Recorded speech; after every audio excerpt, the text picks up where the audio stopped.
Et on va maintenant accueillir l'un des grands partenaires de cette soirée. Il s'agit de Diverto, représenté par Roxane Santola, directrice de la rédaction.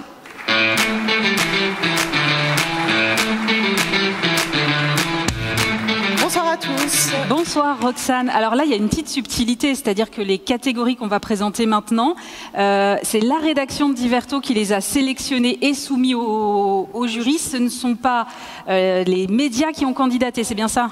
Non, pas du tout. C'est vraiment une sélection de la rédaction de Diverto qui a toute l'année regardé tous les programmes qui nous divertissent et on a eu beaucoup de mal à faire une sélection, encore plus de mal à faire le choix avec le jury, mais on est très content des résultats. Bon, alors on va aller dévoiler tout de suite ces résultats avec la première catégorie, meilleure fiction de télévision. Qui est le lauréat, Roxane ?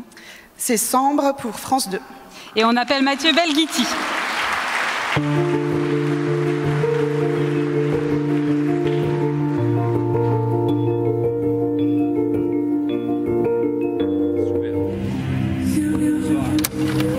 Il y a quelqu'un qui m'a attrapé par le cou. Ensuite, il m'a allongé sur le sol. Il parlait avec un accent du Nord, un accent de chez nous. Vous voulez déposer plainte? Vous êtes sérieux là ?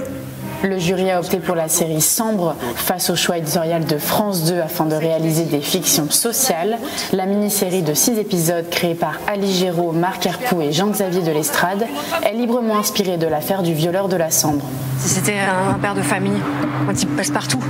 Il avait une drôle d'odeur aussi. De l'odeur de cambouis. Un fait divers qui remonte aux années 80, mais qui a intéressé les Français pendant près de 30 ans.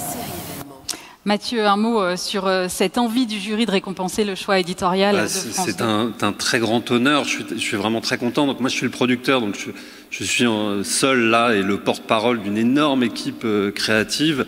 Je dis que c'est un honneur parce qu'il y a beaucoup de programmes et de beaucoup de très bonnes séries. Et c'est vrai que celle-là, on a senti qu'elle avait touché un public, qu'elle avait touché beaucoup de gens. Et si elle a touché autant de gens, évidemment, il y a le travail des créateurs et des talents avec lesquels j'ai travaillé, mais il y a aussi derrière tout un travail de communication qui a été fait avec France Télévisions, avec une grande confiance.